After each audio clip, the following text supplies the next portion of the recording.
Welcome to BTI, that's Bible Training Institute. We open the scriptures every week, line upon line, precept upon precept, here a little and there a little. Study with us and learn how to know God as a close, intimate, and personal friend, and learn what is soon to come upon this world. We're going to Revelation, the 14th chapter, and I believe that it is becoming evident every day. I don't think that we even have to right now take the time to even say this, but I'm saying it to overstate the simple. I believe that we can see the handwriting that's on the wall. I believe that everything in our world is in agitation. Everywhere we turn, we see agitation.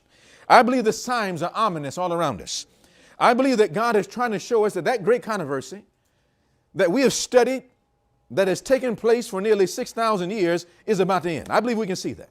In fact, 2025 is not an ordinary year. The very year is prophetic if we understand the great controversy. Satan understands this. When we say 2025, we're not just saying, okay, 2025, any, mini, mighty, mo, 2025, here we go. This number is prophetic in its nature.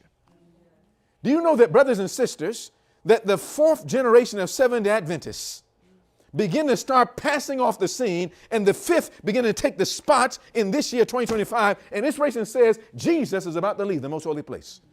And it says if there was no change for the better after the fourth generation, that God would allow his judgments to fall upon the church. That meant that in 2025, question, has there been a change for the better in this denomination? No, it has not. If you won't answer, I'll answer it for you. No. Now, can you imagine anybody today who calls the attention to the fact that the 6,000-year controversy is about to end, they're called time setters, called fanatic, called extremists. And yet the prophet puts the number down and then says how few are called to their attention. Then it says how few realize that we are living amid the closing scenes of what? So as we approach the 6,000 year, what are we arriving at? The closing scene. Now in 2025, are we approaching 6,000? Yes or no? Yes. That means that as we look at this, Satan knows this, and he knows his time is short. And this is why he's coming down with all signs and powers and lying wonders. And Satan thinks that because it says he thinks that because so many readily yield to his temptations and believe his lies, he may yet gain some advantage where? Over Christ. But we're not ignorant of Satan's devices, lest he gain an advantage over us. It says, who left the royal courts of heaven that he might defeat this willy foe on his own battlefield and open a way whereby man might escape from his cruel what? But in order to do this, we must become intelligent as to the devices of Satan. Now, at the heart of the great controversy, I was getting ready to tell you. Let me ask you, what is at the heart of the great controversy? The image of the beast. So in 2025, are we watching? Can you imagine if you knew this was getting ready to happen, when you saw the image, let's say it's being made now from the foot and it's being built up this way, and all of a sudden you get to the chin of the image and you see his big beard being built and the gold is there, but you don't see his ears yet. They're building this image. Once you begin to start seeing his ears and you see his head and he's getting ready to make the hat, what do you know as you see the hat getting ready to be made? Now I'm going to tell you something. In 2025, I want you to understand he's making the hat right now. He's making the hat right now.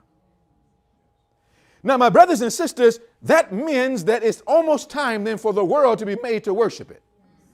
Then we should begin to hear the sound of the music that will prepare for this worship.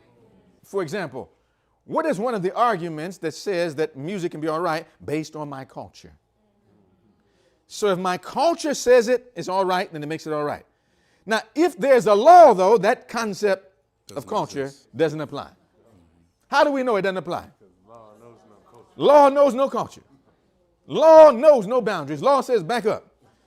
I don't care where a man is in this country, the law of gravity applies to him. Equally. Am I right? The law of air applies to him, guess what? Equally. I don't care what culture a man is. And guess what? Once you understand laws of music, it applies equally. I don't care what culture we have. So we establish this law. When Babylon gives wine to the world, what is the wine telling the world to do? Forget law. So Babylon is fallen because she's given wine to the world. And in that wine is saying, forget law. So now, my brothers and sisters, why is Babylon falling? Because she forgot the law. Are we together? Right. Now I want to ask you a question, brothers and sisters. If the law the rejection of law caused the fall of Babylon and the fall of everyone that drinks the wine of Babylon. What happens if I forget the law and apply it to music? What will happen to my music? What will happen if I forget law in music? It will fall into a place that becomes the habitation of devils. Because God only dwells where his law is. If his law is forgotten, God can't dwell there. It becomes empty and Satan is drawn in and it becomes the habitation of the devil. Does it make sense? If you were blessed by this study and would like to be a part of the BTI, that's Bible Training Institute, simply have your Bible pen and paper handy and check out our weekly studies by logging on to molministry.com/BTI. Also, tune in every Friday at 10 a.m. Eastern Standard Time for the latest. Maranatha.